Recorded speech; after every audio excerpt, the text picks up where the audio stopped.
light of infinite. When I was living in Bushwick, New York, my roommate Aaron, an old childhood friend of mine, would always watch Arrested Development. Seeing it in passing, I didn't fully get the epicness of the show and its humor. When I gave it a real chance, I was hooked. I think it even topped Seinfeld on how brilliant it was. As I write this, so many lines are circling in my head, but one that sticks out is George Bluth Sr. reassuring his son Michael Bluth, the main character, that there's always money in the banana stand. When Michael hears this, he interprets it to mean that the banana stand that the family owns will always make money, not realizing why his father kept winking at him while he was saying it, missing the actual message that there are literally thousands of dollars in cash hidden in the walls of the stand. Michael only realized this after the stand was burned down in a misguided attempt to get insurance reimbursement for it. Wisdom can come in all kinds of ways. Even a comedy show can reflect profound teachings. The lesson here is that we have to be careful in assessing where true wealth comes from. We tend to think that money comes to us through cunning, but the Torah comes to teach us that all is in the hands of Hashem, and that all is there for us. It's just a matter of tapping into the reality and not missing the message or burning it down. We learn in Likutei Moharan, Hashem's light, which descends upon us, is in an unformed state. It's up to us to create a vessel with which to receive this light so that it can take shape within and through us. If a person's vessel is faulty, they won't know the true meaning of money in the banana stand. They just won't come to the realization of where their wealth can be found. It doesn't mean the light won't come to that person, but that person won't have the capacity to shape the light into a blessing. That's why it's written, "It is a blessing that I have taken," because it's up to each person to perfect their vessel so that they can receive Hashem's blessing. We cannot choose our blessings or how much light we will receive, but we can continually work to make ourselves vessels that are open to receiving and giving blessings and light. In the first Aliyah in this parsha, Eikev, Moshe reminds us of the road we traveled. Hashem sent hardships to test you, to determine what is in your heart, whether you would keep his commandments or not. He made life difficult for you, letting you go hungry, and then he fed you the manna which neither you nor your ancestors have ever experienced. This was to teach you that it is not by bread alone that man lives, but by all that emanates of Hashem's mouth. Reb Natan of Breslov elaborates on this verse, explaining that we learn here that sustenance comes from Hashem's blessings, and that by reciting the blessings over the bread and other foods, we invoke that blessing. And Moshe goes on to explain the important part in not blocking your blessing, which reads, "Safeguard the commandments of the Lord your God, so that you will walk in his ways and remain in awe of him." This all centers on emunah, faith, and bitachon, trust, that when we experience hardship, we often don't have the ability to see it as something that is ultimately good, that everything is in the hands of Hashem and all is for the best. Mastering faith, perspective, and humility is not an easy feat. In fact, it's generally a lifelong struggle. A few years ago, I was struggling with one of the most difficult decisions in my life. I felt paralyzed by indecision. My friend showed me the famous painting depicting Hernan Cortez in the 16th century, the Spanish explorer, and the burning of his ships. Cortez arrived in the Americas with 600 men, and as he did, he made history by destroying the ships, sending a clear message to his men that there was no turning back. I learned from this that in order for blessings to flow, you have to move forward with faith and trust. And that's how to escape indecision, to allow yourself to believe that all you can do is go forward and put trust that Hashem will guide you toward what is best. Hasidic teachings refine the meaning of hashgacha prati, divine providence, defining it as Hashem's caring watchfulness and direct personal supervision of everything that exists. For humanity, hashgacha more specifically signifies Hashem's ongoing active participation in every aspect of our lives, providing each person with the necessary means to serve him and make his immanence, the divine presence, known in the world. This is most clearly apparent with regards to each person's livelihood.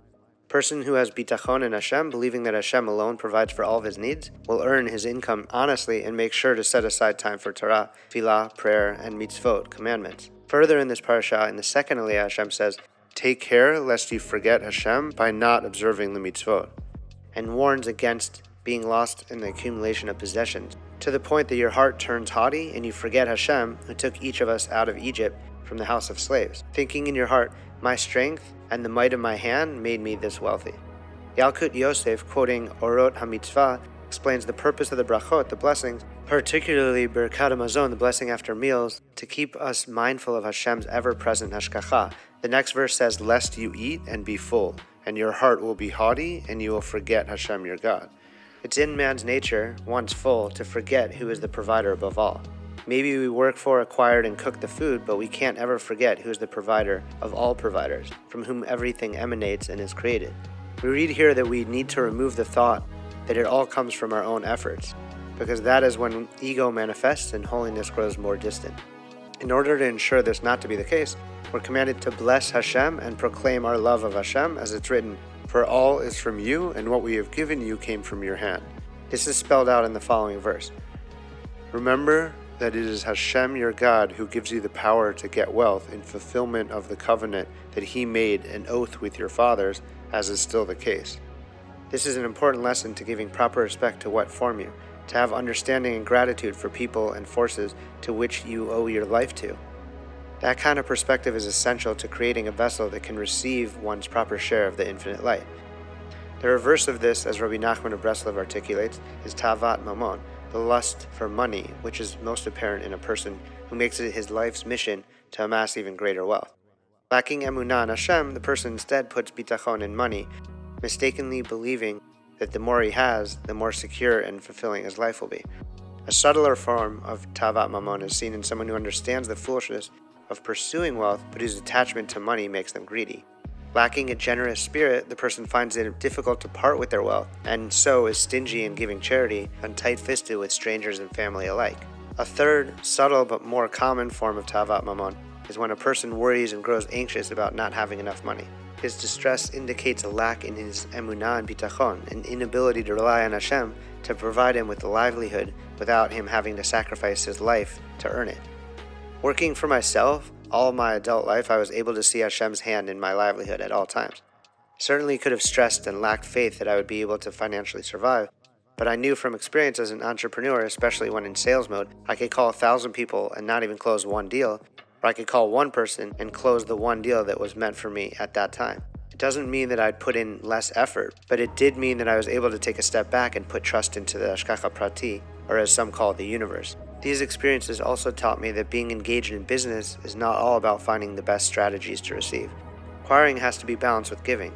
Good things come from giving: community, love, and wealth. People want to give to those who give, and often want to hold back from those that don't. To give or to love unconditionally requires emunah, which is a very tough practice, but is one that rewards the faithful and sometimes punishes the faithless. Further in Likutei Moharan, Rabbi Nachman teaches that money and dinim, judgments, share the same spiritual root on high. So for a person with tavat mamon, earning a living is fraught with hardship and difficulty. Just like Adam after the sin, the greedy person's sustenance comes through suffering and by the sweat of his brow. And so the more one puts into spiritual practice, the easier it is to gain material reality.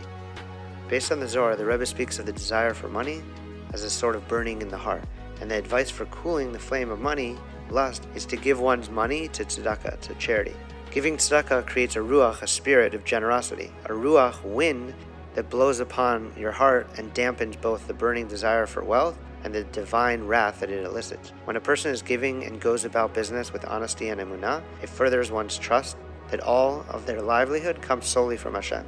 Ethics in earning a living are so essential that Chazal, our sages, teach the first question a person is asked by the heavenly court after they pass away is, did you conduct your business be'emunah? Only those who lived life with emunah and bitachon will be able to answer in the affirmative. Reb Natan, based on the Likutei Moharan, pleads with Hashem to help him engage in ma'asa umatan be'emunah, the give and the take with faith.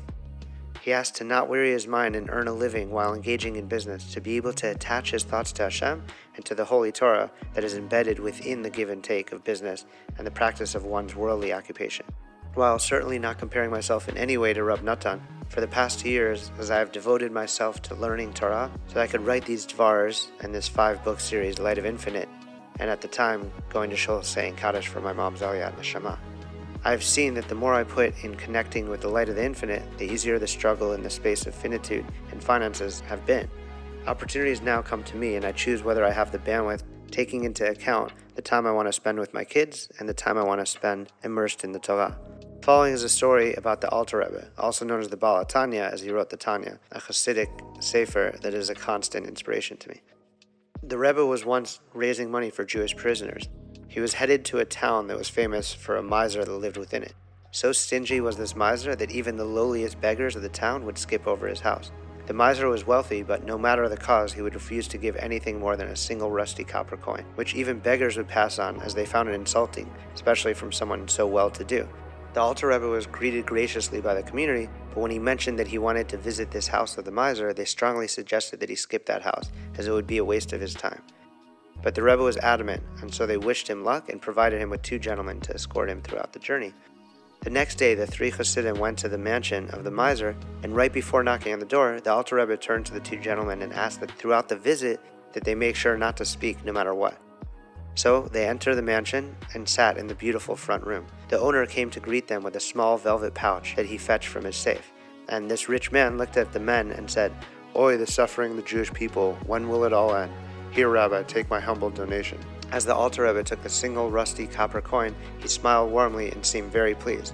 The miser was astonished. He had never been met with anything but disdain for donating a single coin. The Alter Rebbe put the coin in his pocket and smiled again, and in a beautiful and sincere tone said, "Thank you, Mr. Solomon. May Hashem bless and protect you always." At this moment, the Alter Rebbe, as he normally would, wrote the miser a receipt, a sort of note that included his blessings on it. He gave him the receipt, thanked him yet again, and shook his hand, looking into his eyes with admiration. Then he turned to the 2 gentlemen that had quietly accompanied him and said, "We must be on our way. We have a lot of collecting to do tonight." As the 3 Hasidim walked to the door, the Alter Rebbe turned one last time to wish a warm farewell to his host. Outside the house, the 2 gentlemen thought that they could finally speak their minds. One of them spoke up saying, "You should have thrown it back in his face." But as they walked from the house to the front gate, the Alter Rebbe simply replied, "Don't turn around and don't say a word." So just then they heard the door opening behind them, the miser shouting, "Rabbis, Chassids, please come back for a minute.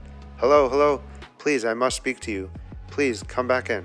The Alter Rebbe gladly turned around to greet the miser yet again, while the other 2 gentlemen reluctantly joined him. They sat back down in the beautiful room, but this time the owner was pacing back and forth. He paused and looked at the Alter Rebbe and asked, "Exactly how much money do you need to ransom these prisoners?" The Rebbe replied, "About 5,000 rubles." So the miser handed over 1,000 rubles from his stack of bills. The 2 gentlemen were completely astounded. Never in their lives had they heard of the miser parting with anything more than a single worthless coin. They were so afraid that maybe he was taunting them that they didn't even look at his face. The Alter Rebbe warmly thanked Mr. Solomon, shook his hand, wrote yet another receipt, a note that included beautiful blessings. The tune of the gentlemen changed from frustration to disbelief. They looked at each other and said, "That was a miracle." The Alter Rebbe reminded them to be still and be silent and to not turn around as they leave. As they approached the gate, they heard Mr. Solomon shout out yet again. This time he shouted, "Rabbis, please, I've changed my mind. Please, come in once more. I want to speak to you." The 2 gentlemen were afraid at this point. As they entered the house a 3rd time, the gentlemen's suspicions were proven correct, or so they thought. The miser looked at them and said, "I've decided to give the entire sum needed for the prisoners and their ransoms. Here it is, 5,000 rubles. Please count it and see that I have not made a mistake." The rabbis had never witnessed such a miracle. They asked the Alter Rebbe, "How did you get the notorious miser to give 5,000 rubles?" The Rebbe replied, "That man is no miser. No Jewish soul truly is. But how could he desire to give if he never in his life experienced the joy of true giving? Everyone he gave that rusty penny to threw it back in his face." The miser was simply looking for someone to be grateful, as gratitude is a channel of receiving. It's the same with all of us as creations and how we need to align ourselves with our Creator.